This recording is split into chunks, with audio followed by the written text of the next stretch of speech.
ভাই হ্যাঁ এটা মাঝে খেলার বাড়ি এটা এইটাই মনে হয় মাঝে খেলা খেলা। আসসালামু আলাইকুম। ওয়ালাইকুম আসসালাম। তোমরা কে রা বাবা বলতেছি নি না? এই যে বড় ভাই আপনার নাম না জানি কি গো? মাঝে তা মাঝে দাই এই যে স্যার 3 নম্বরে আছে। এই যে 3 নাম্বার সিরিয়াল, এটা 4 নাম্বার ওয়ার্ড না? হ হ্যাঁ কি মনে করেছেন আমরা তো আইছিলাম একটা সরকারি ইয়ে থেকে আইছিলাম। কি আমরা তো কোনো অপরাধ করি নাই। আমরা ফ্যামিলি কার্ড দিচ্ছি খালা, ফ্যামিলি কার্ড। যারা যারা গরিব মানুষ, এই যে আপনাদের এই ইউনিয়নের ভিতরে 10টা ফ্যামিলি কার্ড আইছে। ও ফ্যামিলি কার্ড আমি কয়দিন আগে খবরে শুনছিলাম। হ্যাঁ হ্যাঁ তারেক জিয়া নাকি তার নাকি উনি নতুন সরকার নতুন মানে জিনিস আবেদন করতেছে দিতেছে। তেহান যাই দেন কার্ড দেন। কার্ড দিমু না, আপনার নাম ঠিকানা আপনার কিছু শর্ত আছে শর্ত খেলা। আছে। তাহলে বহদি বসেন।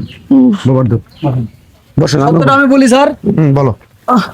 ঘটনা হচ্ছে আমরা ফ্যামিলি কার্ড করতে তো 20,000 করে টাকা নিচ্ছি।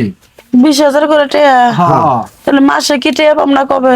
এটা প্রতি আপনি মাসে পাবেন, এটা প্রতি আপনি মাসে এটা ভোগ আপনি মনে করতে করেন 13,000 করে টাকা পাবেন 13,000 করে। প্রতি মাসে। যতদিন পয়সা আছেন এতদিন আপনি পাইতে থাকবেন। উল্লেখ করে